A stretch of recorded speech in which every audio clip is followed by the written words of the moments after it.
So hello guys, स्वागत है आप सभी का मेरे यूट्यूब चैनल पे, जहाँ पे मैं आपको पढ़ाने वाला हूँ आज क्लास 11th का बायो का सबसे पहला चैप्टर द लिविंग वर्ल्ड। ये हमारी सबसे पहली unit diversity in living organism का सबसे पहला चैप्टर है। बहुत ही बेसिक चैप्टर है, आसानी से हम इसे एनसीईआरटी से समझ सकते हैं। तो इस चैप्टर का सबसे पहला पार्ट आता है कि व्हाट इज लिविंग, लिविंग क्या है। तो इसे हम कैरेक्टरिस्टिक्स से समझेंगे कि लिविंग बीइंग्स को किस चीज़ों में कैरेक्टराइज करा जा सकता है। ठीक है, फॉर एग्जांपल यहाँ पे growth, reproduction, metabolism, cellular organization, consciousness, ये पांचों चीज़ें हमारे पास लिविंग ऑर्गेनिज्म की कैरेक्टरिस्टिक्स हो सकती हैं। फॉर एग्जांपल अगर हम देखें तो ग्रोथ, ग्रोथ का मतलब होता है ग्रोथ ऑफ मास, मतलब increase in mass and increase in number of individual. ठीक है, तो ग्रोथ के ये दो पहलू हैं कि मास भी इंक्रीज होगा और नंबर ऑफ इंडिविजुअल भी इंक्रीज होगा। लिविंग ऑर्गेनिज्म में अगर हम देखें तो ये दोनों चीज़ें पाई गई हैं। ठीक है, मगर नॉन लिविंग थिंग्स भी ग्रो करती हैं। फॉर एग्जांपल अगर हम देखें कि एक हम पहाड़ बनाते हैं, मिट्टी का पहाड़ बनाते हैं, उसके ऊपर हम मिट्टी डालते तो वो पहाड़ बड़ा होता जाता है। इसका मतलब वो भी एक प्रकार की ग्रोथ है। वो ग्रोथ कैसी है, उसमें मास का उसके ऊपर एक्यूमुलेशन हो रहा है, उसे हम कहते हैं ग्रोथ। वो भी एक प्रकार की ग्रोथ है। तो इसलिए हम ग्रोथ को जो है एक सही तरीका किसी भी ऑर्गेनिज्म को लिविंग कहने में नहीं लगा सकते। उसके बाद आता है हमारे पास रिप्रोडक्शन। ये हमारे पास दूसरी प्रॉपर्टी होती है जिससे हम पता लगा सकते हैं कि कोई ऑर्गेनिज्म लिविंग है या नॉन लिविंग है। ठीक है, तो कैसे पता लगाएंगे। रिप्रोडक्शन हमारे पास होता है दो प्रकार का, एसेक्सुअल रिप्रोडक्शन, सेक्सुअल रिप्रोडक्शन। छोटी से छोटी चीज भी रिप्रोडक्शन करती है अपने आप को खत्म होने से बचाने के लिए। फॉर एग्जाम्पल हमारे पास फंजाई आ जाती है। फंजाई हमारे पास किससे प्रोड्यूस करती है, वो बहुत सारे स्पोर्स प्रोड्यूस करती है, मिलियंस ऑफ स्पोर्स प्रोड्यूस करती है और एकदम से रैपिडली वो अपना ग्रोथ कर जाती है, अपना रिप्रोड्यूस हो जाती है।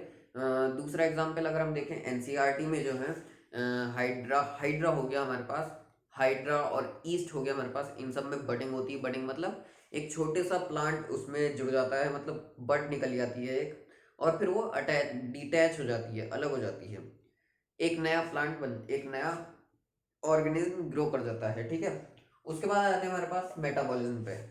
हाँ, तो रिप्रोडक्शन की बात करें हम, रिप्रोडक्शन कुछ ऑर्गेनिज्म में भी नहीं होता। फॉर एग्जांपल हमारे पास म्यूल्स हो गए, स्टेराइल वर्कर बीज हो गई, इसमें हमारे पास रिप्रोडक्शन नहीं होता।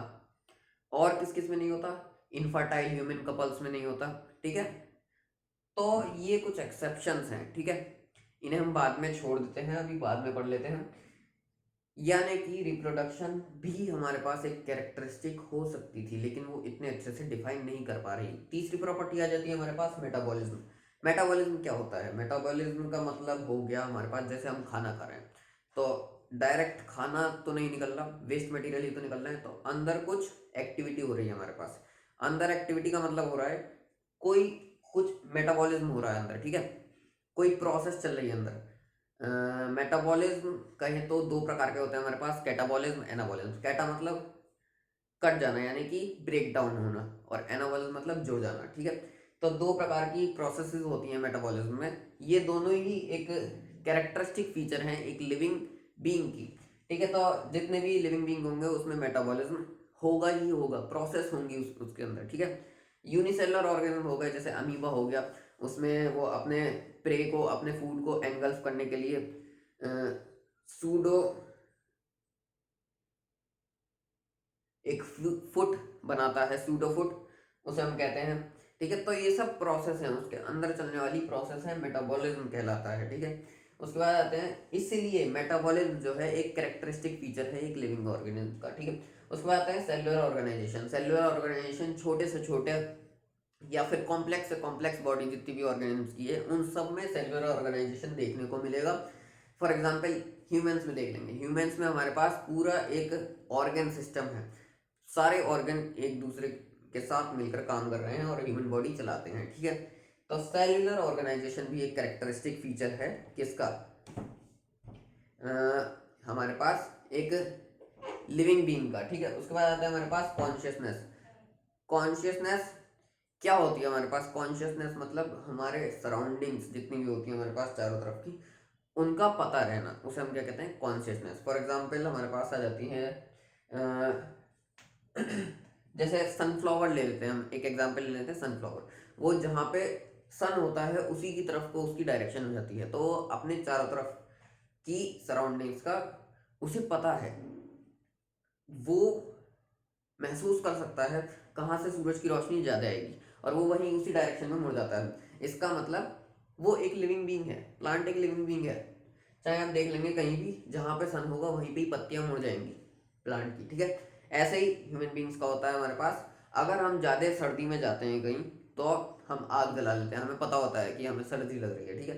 तो ये सब बात आ जाती है कॉन्शियसनेस के बारे में। कॉन्शियसनेस मतलब हमें पता रहता है हम क्या कर रहे हैं, अपने चारों तरफ की एक्टिविटीज क्या क्या हो रही हैं, सब हमें पता रहता है, ठीक ठीक है।